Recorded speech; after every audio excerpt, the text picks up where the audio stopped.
अगर आप ऑलरेडी किसी भी मेटाबॉलिक डिजीज से जैसे कि डायबिटीज, पीसीओडी, थायराइड एक्सेट्रा जूझ रहे हो तो आप रेगुलर चेकअप तो करते होंगे।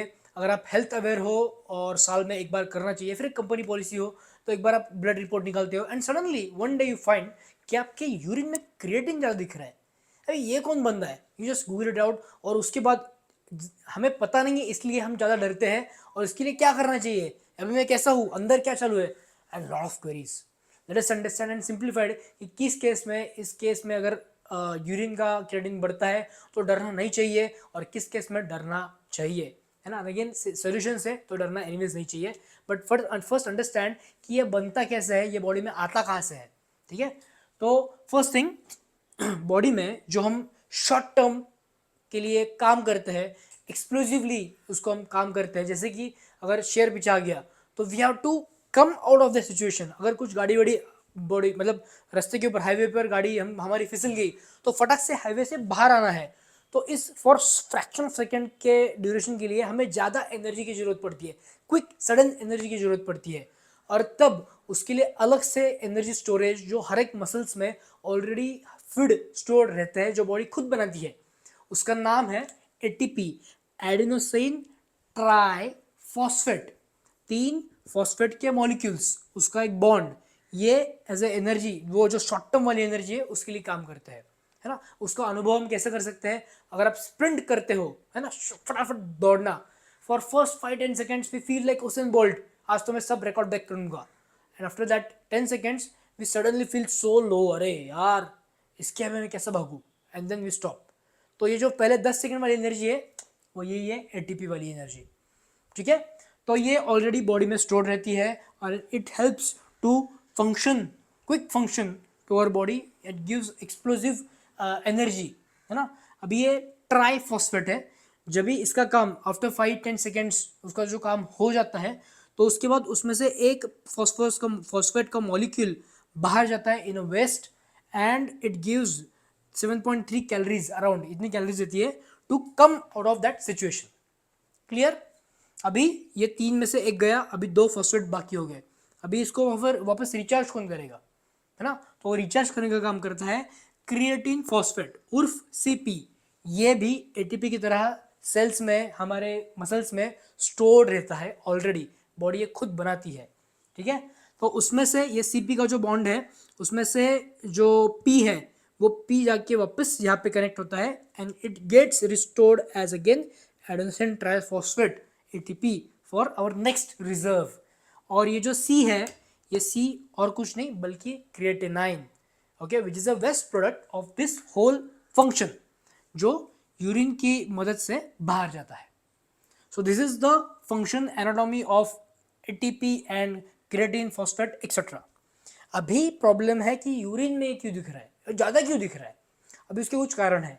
अगर आपने एक्सरसाइज शुरू किया है जिसमें आप वेट ट्रेनिंग कर रहे हो, मसल्स को तोड़ रहे हो, तो अगर आप मसल के वेयर एंड टेयर करोगे, अगर आप स्प्रिंटिंग लगाते हो, अगर आपसे स्विमिंग शुरू कर दिया है, अगर आप मसल का वेयर एंड टेयर करोगे तो ये प्रोसेस होने ही वाली है, ये बढ़ने ही वाली है, which is normal and natural. तो उसमें आपका क्रिएटिनिन लेवल जो है वो बढ़ेगा, ठीक है। Second thing is high protein intake. Protein में भी खास करके अगर आप मसल्स खा रहे हो तो उस जो जानवर का मसल है उसमें भी तो एटीपी था, तो वही एटीपी और वही क्रिएटिन जो है, वही जो क्रिएटिनाइन है, वही आपके बॉडी में से भी पास हो रहा है। इसीलिए आपके, अगर आप प्रोटीन हाई मसल इनटेक करते हो तो आपको ये क्रिएटिनाइन लेवल ज़्यादा दिखेंगे। Third, muscle dystrophy.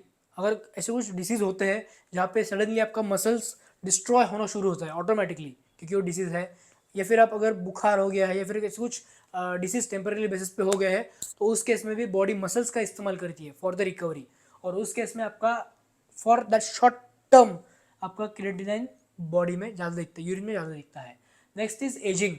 जैसे जैसे हमारी एजिंग हो जाती है, वो अभी 30s 40s में भी होना शुरू हो गया है, तो उस केस में अगर आपका लाइफ स्टाइल बढ़िया नहीं है तो ये होने वाला है। तो in that case you will see the creatinine in your urine. Next is some liver, heart और किडनी फंक्शन के कुछ गड़बड़, अगर मेजर कुछ इश्यूज है तो उस केस में भी आपकी यूरिन में क्रिएटिनाइन दिखना शुरू होता है। मगर इन सबको अभी जानेंगे कैसे। And lastly, if you are having creatinine supplements, अगर वो अब क्रिएटिन सप्लीमेंट्स अगर आप ले रहे हो तो उसका काम ही है ये सब काम में ऐड ऑन करना, तो वो करके आपके बॉडी में क्रिएटिनिन लेवल तो डिफ़ॉल्ट बढ़ने ही वाला है। ठीक है, सो इसके लिए क्रिएटिनिन लेवल बढ़ गए हैं इसलिए डर जाओ, कोई चिंता नहीं है। अगर आप already high protein high muscle intake कर रहे हो तो ये डिफ़ॉल्ट होने वाला है। अगर आप एक्सरसाइज ने अब एक्सरसाइज अभी शुरू किया है तो ये होने ही वाला है, which is natural and normal, which gets recover automatically. अगर आप क्रिएटिन सप्लीमेंट ले रहे हो तो भी ये नॉर्मल केस है।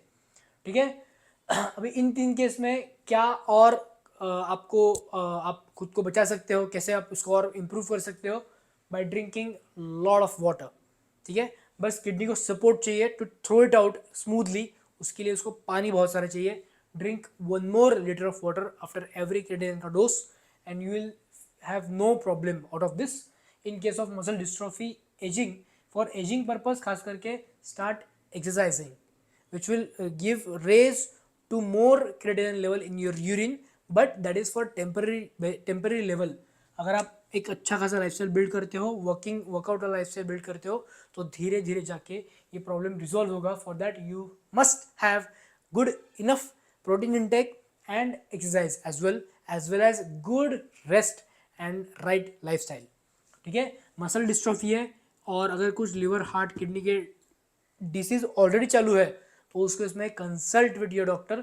You can also go through reference कि अगर सिर्फ क्रिएटिनिन लेवल ज़्यादा है तो फिर लीवर का कुछ तो होगा, ऐसा नहीं है। Check with your SGLT score जो लीवर का सिम्टम बताता है, HSCRP एंड कोलेस्ट्रॉल रिपोर्ट्स जो आपको हार्ट के डिसीज बताता है, सिम्टम्स बताता है, GFR स्कोर मतलब ग्लोमेरुल फिल्ट्रेशन रेट, हमारे जो किडनी में जो फिल्टर रहते हैं उसको बोलते हैं ग्लोमेरुल, उसका फिल्ट्रेशन रेट अगर वो कम है तो शायद आपकी किडनी में कुछ तो गड़बड़ है, उस वजह से ये क्रिएटिनिन ज़्यादा दिखना शुरू हो गया है। तो in that case consult with your diagnosis and treat accordingly. उसके बाद ये जो प्रॉब्लम है ये ऑटोमेटिकली रिजॉल्व होता है, इसमें डरने की बात नहीं है। Get clarity out of this and work accordingly. अगर इसमें और कुछ आपको जानकारी चाहिए, फील फ्री टू DM मी और consult with me, it's free and for your benefit. Thank you so much.